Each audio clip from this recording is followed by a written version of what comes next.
Okay, everybody, welcome to a very special edition of our Swing Time video call. And I'm very, very happy to be here with Chris Hanson and Anne Walker from the 2020 Pro Tour. Chaps, how are we doing? Yeah, great. Yeah, it's great to speak to you again, Ian. I hope you're keeping well down there. Obviously, a shame not to be out on the golf course when the weather's this good, but we're improvising and trying to keep everyone entertained. Absolutely, absolutely. Now, look, guys, let's get straight into the tour, shall we? That's what we're here to talk about. We've had a couple of events before everything kind of went onto lockdown. How's it gone for you guys so far? Shall I go? Yeah, go for it. Yeah, well, again, I can speak on my behalf, but I think it's gone fantastic. Seem to get really good feedback from the players. Again, things like what you do for us, Ian, is great. It's kind of like launched the tour to a different level. After only playing 2 events, it's been seen by, quote numbers, I think just over 18,000 views, which is kind of like mental, really. And it's, you know, we're over the moon and can't wait to see where we progress from here. Yeah, definitely. I mean, look, we were delighted as well when we sort of saw the numbers coming in after we cut off each broadcast. You get them coming straight in. And, well, it just goes to show what a great job you guys are doing. So it sort of leads me on to kind of the first question, really, guys, is how did all of this come about? You know, why did you start the 2020 Pro Tour? I mean, guys, well, it's probably the most popular question we get asked, really, and it's got a nice little story to it, really. Me and Adam have, between us, probably played every mini tour going throughout England and possibly through Europe as well. And we just felt we've got a lot of experience playing those levels. And we were sat down together in Madrid last year. I was playing a tour and Adam was caddying for me. And we'd had this idea for 5-6 years. We thought it's a great thing we should probably do. And we never really got around to it. And then one night at dinner, we had pen and paper and we just sort of wrote some notes down for about 2 hours. And it just got to the point where we felt we had to do it. Like there was definitely a space in the north to start the tour, and we felt between us we had enough contacts at golf courses and with manufacturers and sponsors and things, and people who might want to get involved in the tour, and it just kind of spiraled from there, really. So how easy, I suppose for either of you, really, maybe we'll go to you, Chris. How easy was it to get the courses on board with this? It wasn't particularly that hard, really. So within a week, I think we had 12 venues. Within 2 weeks, I think we had 20 venues. You know, they were, as soon as they understood what we were doing in terms of like getting girls and boys involved in the tour and the policy we were using to make it as fair as possible. The fact that we weren't taking any money from the prize funds, you know, the green fees were paid, and the rest of it went back to the players, and they just kind of liked how fair that was. There was no hidden charges. There was no. I mean, it was black and white. It was plain to see what we were doing, and I think straight away they bought into that idea. You know, some golf courses at first gave us a price, and then it was for us it was too expensive because we wanted the prize fund to be as big as possible, and we left it at that. And a month later, they came back to us with a discounted rate because they wanted to be involved in what we were doing. That's superb, fantastic. Now, Chris, you just touched on it there. It's an equitable policy, isn't it, for the tour? So, Adam, what sort of response have you had with regards to the equitable policy of the tour? Yeah, so Chris played the event in Jordan. I don't know when, a couple of years ago, which uses the 11% rule. It's been taken well, but we're not just keeping it 11%. We've said it's going to be 11% minimum. So we've played with a lot of females who play the tour now before we launched, and we've seen there's been a huge discrepancy in where there's an advantage and disadvantage.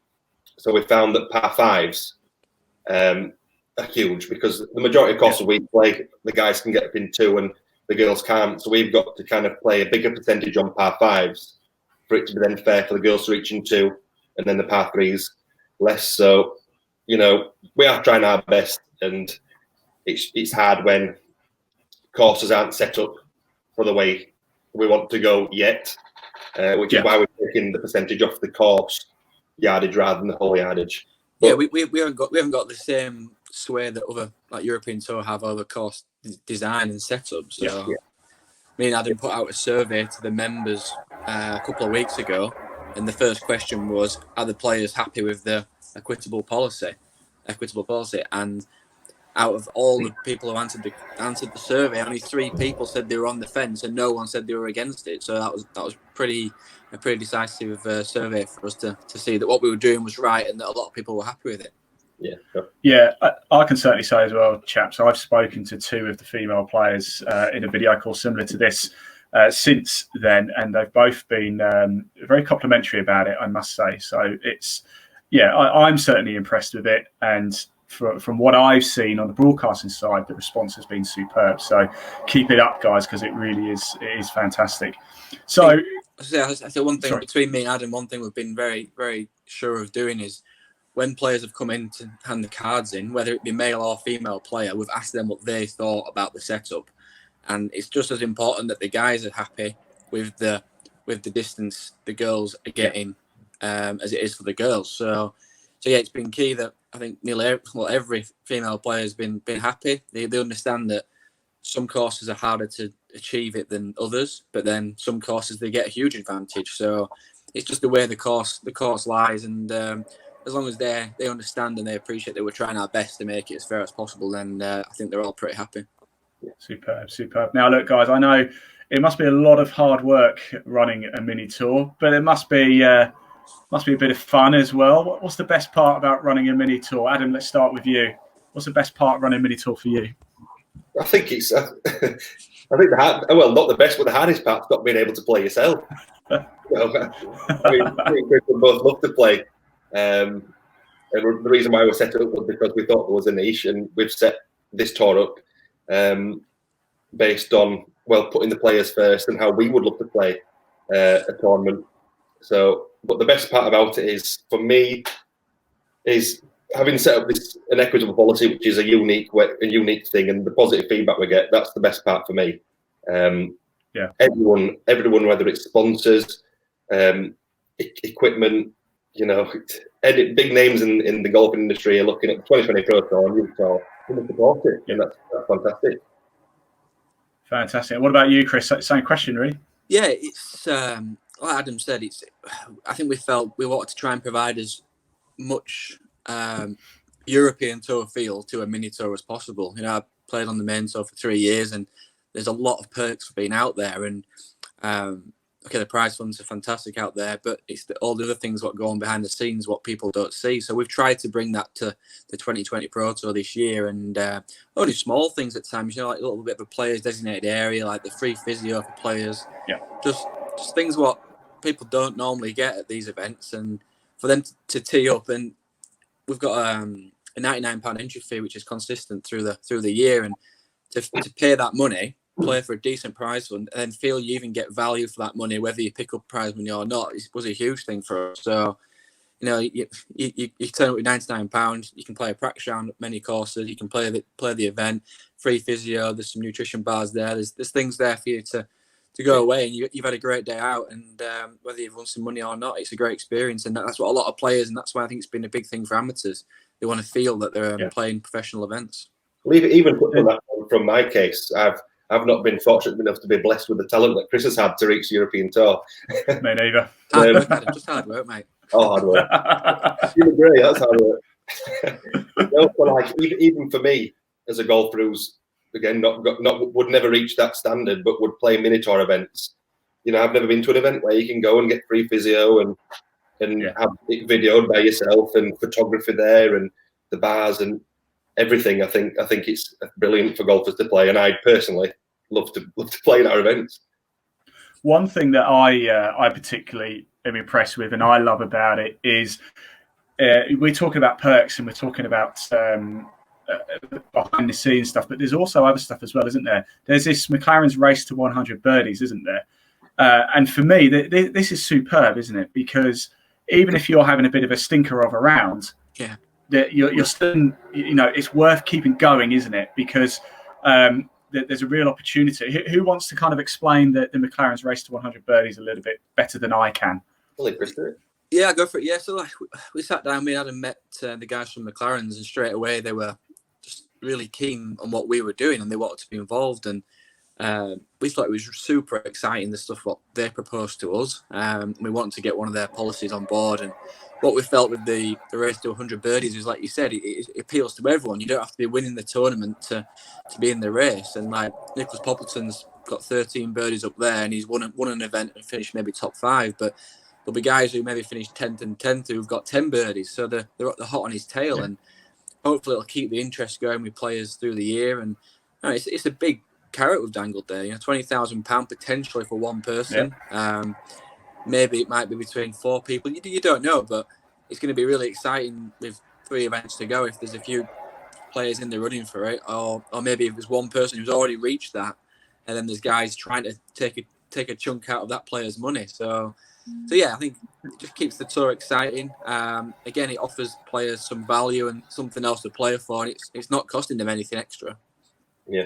Do you think, chat, someone's going to do it? I know the events that we're going to sort of have to postpone short term, are we going to get them back on? So it's going to give everybody that chance to hit that the 100 birdies. Do you think someone's going to do it?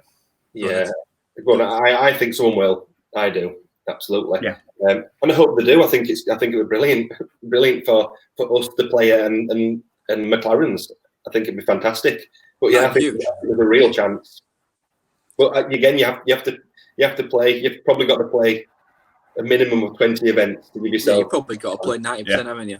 It's 4.5 birdies around on 22 events. So, Nicholas Poppleton's four birdies ahead of that average already. So, and we played him at Fulford and he made 10 birdies. So the guy can make some birdies. So I'm pretty sure he'll be keen to keep playing.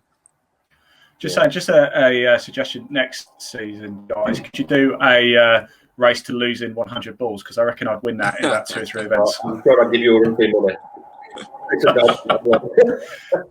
just for me. Now, talking of amateurs, it is open to amateurs, isn't it? The 2020 Pro Tour, Chris.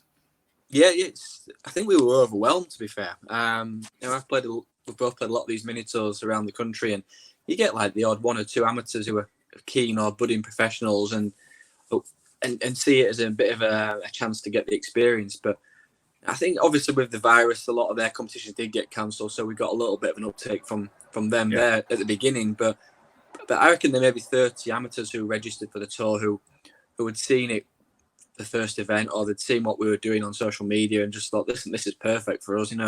They were paying reasonable entry fees to play some decent courses and play against some of the best professionals in the north, and it's just a great opportunity for them if they're wanting to be professionals. And you look at the guys who have competed already, and they're beating most of these pros. And Joshua Berry and shot 2 great rounds the first 2 events, and I mean and management companies have been coming to watch. One guy rung me and said, "Is Josh playing this week? I'm going to come and watch him," and he did, and Josh shot another great score. So it's proving we're providing a platform there for amateurs and professionals. Fantastic, definitely. So, right, you've had 2 rounds so far. Adam, here's a question for you. Yep. Who would you say is the best up-and-coming player on the 2020 Pro Tour so far? Professionals or amateurs or one of both? Yeah, one of both. Why not? One of both. So George Mason won at fixed-based amateur, shot 2 under. On the 16th tee, he was aware that Josh came in with, I think it was level, and then went to birdie to out of the last 3 holes. And I think that shows some guts to be able to do that. And I've played against George last year, and I think he's a superb player. I think as an amateur, he'll do really well. And as a pro, I've got to go again with one of my close friends, Nick Marsh. He's won on the MENA Tour, won on the Euro Pro. He struggled the last year, but I think he's coming some form and he's practicing hard in his garden. So I'm going to put Nick Marsh up there for me. Fantastic, Chris. What about you? Your eyes so far? Yeah, there's some good players coming through. Obviously, Rich Mansell came up and played the first 2 events, and he's obviously started his pro career pretty strong. Good lad, works hard, and he's got some confidence about his game, and I think he could go on to some good things. Then there's like the interesting pair, you got Sophie Lamb and Marco Penja, who are actually a couple. Yeah. They've travelled to a few of our events together, and obviously they'll play tournaments together and practice together, and they're in a good position there to improve their games. And obviously they've both shown that they're capable of some good scores already. So yeah, they're definitely going to be in the mix if they play a few more of our events. And then you can't look past Poppleton, really. Obviously, he started well on it, and we've experienced his game as well. And he's probably at that level where he's trying to really press on now. And I think playing our tour will keep him very, very sharp. And it's probably what he needs to help him push on this year. So I think he'll be well up for it. Yeah, definitely. Fantastic. Definitely. Right, now, chaps, I won't keep you too much longer. I really do appreciate your time today. But as ever, the 2020 Pro Tour, such a wonderful idea, but it's really been helped, hasn't it, by a number of sponsors. Adam, is there anybody you'd like to give a bit of a shout out to with regards to sponsorship for the tour? Yeah. God, you might need more than a few minutes, but it's tough, isn't it? As long as you want, mate. So I know it's bringing family. I like that. My mum's got a swimming pool called Swim Nation, and they were the first to sponsor us. I know she'd do it anyway because she's a very supportive of myself and Chris. Other companies, Contract Management Direct, the sponsor of Fulford, which had been postponed, but he's still interested. He's still keeping his sponsorship there. We've got Porter's Construction, sponsor of the Tour final at Huddersfield. We've got New Construction, the sponsor from the West End, and then I'll let they're kind of like ones I'd like to thank. I'm sure Chris would like to thank manufacturers and Order Merit ones. Yeah, it's been fantastic. Yeah, obviously, like from early on, we had Walker and Sutcliffe who came on board, and we sat down with them, some accountants, and he's a keen golfer himself, and he really wanted to support the tour, and he got us going as well, really. Obviously, Bunker Mentality Clothing, Max Golf Protein, the Golf Travel people. Straight away these companies came on board and helped us. Caddy Golf doing golf bags for us. Swing Speed Golf. It was crikey. Golf Travel people. Yeah. Visio. Yeah, we got some. Yeah, you just got to look at the Order Merit prizes and then see it's fantastic incentives there for players to play, and these people just believed in what we were doing and showed their support, and hopefully we can have a great first year once we get through this virus and build on a platform for next year. And it has started strong, hasn't it? Anyway, so that's sorry, Adam, you were about to cut you off. Boss yourself at Content Live. Again, it's been a pleasure for us to work with you and how you've helped elevate the tour to a different level. It's fantastic, and we hope you're going to do great things. Yes, well, look, we're definitely on board. We're really excited. To see stuff like this is great. A quick question about you two. Have obviously known each other for quite a while, haven't you? How have you two? Have you had any fallings out over the tour? Have you had any disagreements or? Still best of mates? Yeah, luckily we're probably spending a nice bit of time apart at the moment, so that's probably helping. But yeah, we never fall out. Obviously everyone's got their own opinions and thoughts on things, and I guess we're probably just a little bit split on which direction the tour may go at times. It's it has started really, really, really well, and obviously the social media coverage and the response has been fantastic, and I guess we just don't know which way it's going to go really yet, and I guess it'll depend a lot on what the players want, and I guess in another 6 months' time, once we've got another 10, 15 events under our belt and a lot more feedback from players, we'll see what the demand is in terms of 1-day events, 2-day events, or further afield within the UK, or even spreading our wings further. So we're really not too sure yet. I think Adam sees it as a worldwide tour next year, but I think the good thing about me and Adam is I always look on the not the negative side, but the cautious side. The negative side. He always looks on like the super positive side, and I guess we kind of meet somewhere in the middle, which is why it's worked. Yeah. That actually works out very well. Yeah, that's brilliant. We both want the same thing from the tour, and it started off fantastic. And I want to say thanks to Chris as well for all the hard work he's put in as well. So you guys.